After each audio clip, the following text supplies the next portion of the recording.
The decision is final, and tonight we can confirm what insiders have been warning for weeks. Meghan Markle's residency-linked privileges in the United Kingdom have been formally withdrawn. No build-up, no ceremony, no softened language. This is the most decisive action taken by the Palace and Home Office since the Sussex departure in early 2020. If you are just joining us, do not look away. This moment will define the next phase of the royal narrative. According to senior officials, the review was triggered under the Public Interest Clause, a rarely used mechanism reserved for situations where public confidence in national institutions may be affected. A palace insider put it plainly, this wasn't personal, this was structural. They finally stopped pretending the issue would resolve itself. The timing is critical. Britain is entering another politically sensitive year. Debates over transparency are intensifying, and King Charles, recovering after a difficult period, has been under pressure to demonstrate stability. Prince William, now central to daily operations, has been described by aides as carrying the future of the institution on his shoulders. 90-45, with their actually radical timidity. Against this backdrop, Meghan's latest podcast episode questioning the relevance of hereditary institutions landed badly across both political and royal circles. Analysts say the comments were framed as cultural critique, but internally, they were viewed as escalating a narrative that places the monarchy on constant defense. Sources now confirm that a confidential assessment, known informally as the Royal Stability Briefing, classified Meghan under a category titled High Impact Public Risk to Institutional Trust. Officials insist the document is analytical, yet experts say its tone marks a significant shift. Public reaction has erupted across platforms. Strong approval in the United Kingdom, divided sentiment in the United States. But those familiar with the process insist this is only the beginning. They warn that the evidence behind the decision is far more explosive than today's announcement suggests. And in the next chapter, that confidential file becomes impossible to ignore. The confidential file at the center of tonight's storm has now been partially described by multiple insiders, and what we're hearing is more significant than anyone expected. This is the document officials say reshaped the entire conversation inside Buckingham Palace. The internal assessment quietly referred to as the evidence dossier. According to sources who reviewed the file, the document compiles nearly 8 years of public statements, media projects, legal disputes, and strategic communications involving the Duchess. One senior figure familiar with the report said, "It's not emotional, it's a pattern analysis. And when you see it laid out chronologically, the escalation is undeniable." Inside the dossier, several entries stand out. Advisors highlight repeated cycles of high-profile disclosures, followed by global media fallout, events they argue place the crown in a permanent state of reaction. Analysts say this section was especially alarming to legal and communications teams, who note the monarchy has limited mechanisms to respond without worsening tensions. But the real turning point came from a set of documents labeled Future Media Risk. According to an entertainment insider, Meghan has been developing a second memoir, with early concept drafts circulating among top-tier publishers. One palace source described the potential content as far more revealing than anything seen so far, adding that the tone appears designed to reframe the entire Sussex departure from her perspective. Another entry details a new media deal, exploring stories about modern institutions through fictionalized characters.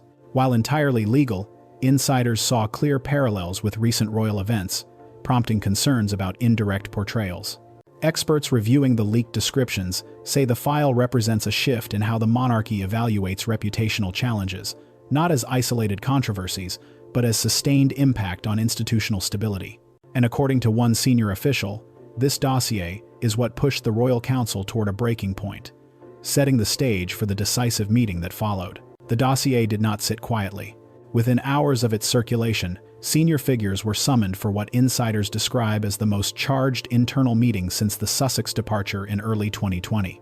According to multiple sources, King Charles called a closed-door council that included Prince William, Princess Anne, and a select group of legal and constitutional advisors. One official who was briefed on the session said, "It felt less like a discussion and more like a reckoning." The tone, we're told, shifted the moment Anne spoke. Known for her direct approach, she reportedly warned that the escalating media cycle surrounding the Sussex narrative had crossed beyond personal dispute and now posed what she called a continuity challenge for the institution. Aides say her intervention framed the conversation in stark, practical terms. William's contribution, described by an insider as measured but firm, centered on the repeated pattern visible in the dossier. He argued that each new project, whether documentary, interview, or book, placed the crown in a reactive position that was unsustainable for a modern monarchy. Those in the room say his emphasis was not emotional but operational, with one attendee summarizing his point as, "We can't rebuild public trust while being drawn back into the same storyline every few months." Number 5.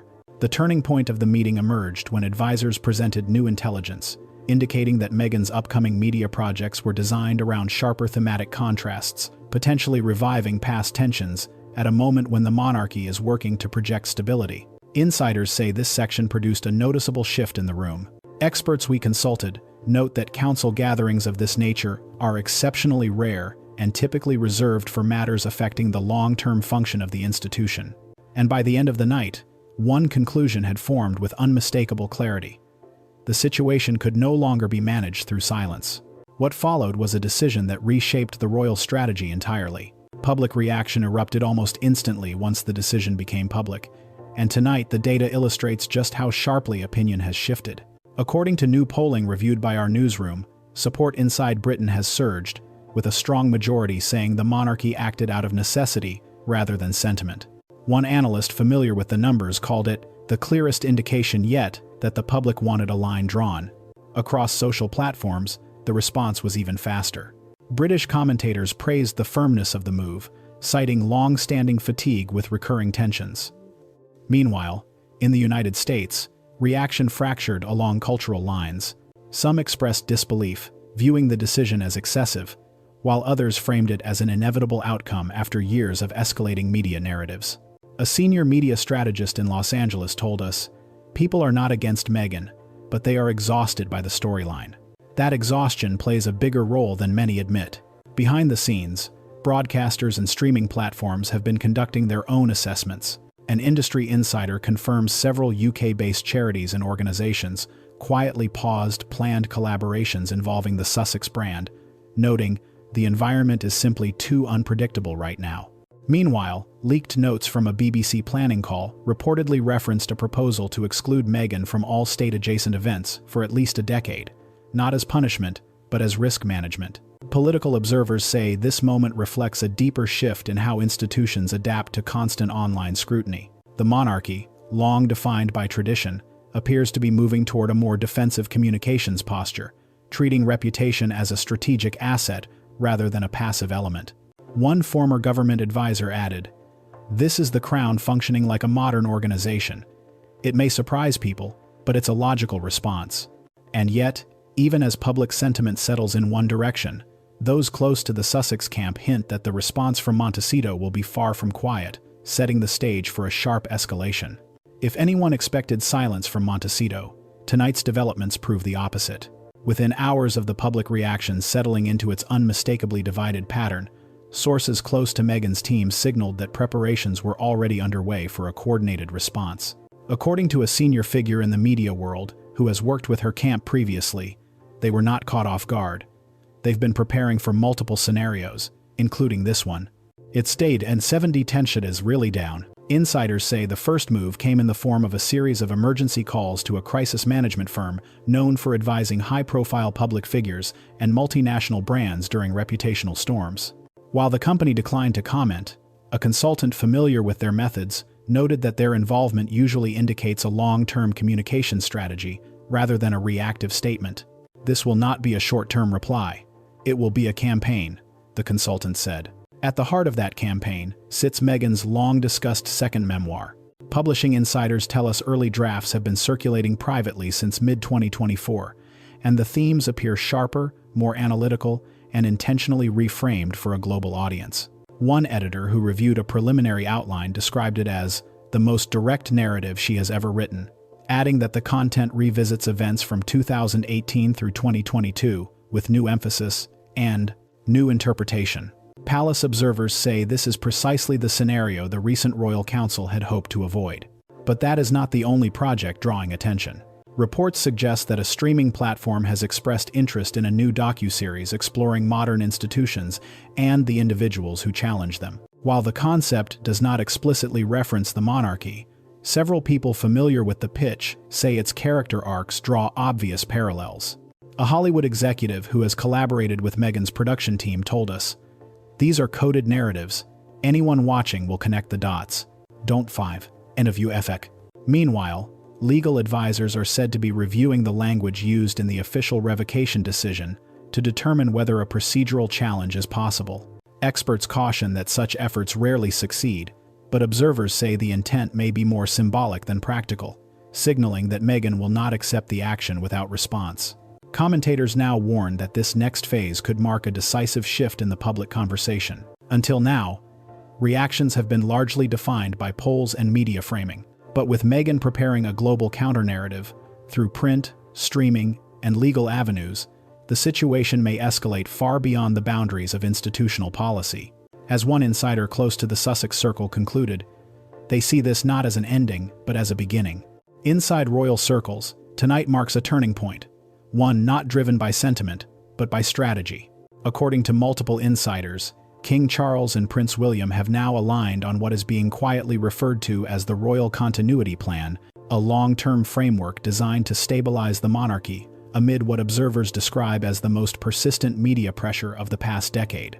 Sources say the plan emerged after a series of private consultations held over the past week. While senior figures were invited to offer insights, not everyone retained influence. Those briefed on the internal dynamic confirmed that Queen Camilla, once considered a central voice in sensitive discussions, found her role sharply reduced. One aide put it plainly, this decision-making phase belonged to Charles, William, and Anne. Camilla did not shape the direction. A significant factor in the council's unity, we're told, came from William's firm stance. Advisors describe him as resolute, focused on the long-term health of the institution he will inherit.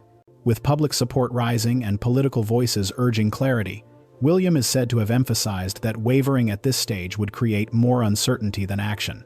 Those present say his reasoning aligned closely with Charles's desire to protect both legacy and stability. Anne's influence remained equally strong. A source familiar with her position explained that she viewed the ongoing narrative cycles as an escalating strategic challenge rather than a family matter. She reportedly warned that without a coherent approach, the monarchy risked being defined by external commentary rather than its own work. For Harry, the implications are more personal. People close to the situation say he has been offered pathways for individual reconciliation, but each option requires distance from the narrative currently being constructed in Montecito. A senior figure with knowledge of the discussions said, "The door for Harry is not closed, but the framework has changed, and it's clear the institution will move forward with or without alignment." Globally, analysts argue this moment signals a new phase in royal communications, a shift from passive response to structured strategy.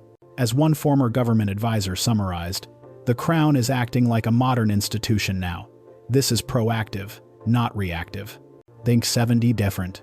And that brings us here, to a crossroads where two powerful narratives, one rooted in monarchy, one rooted in media, are set to collide on the world stage. What happens next will shape not just reputations, but the future of the entire royal conversation.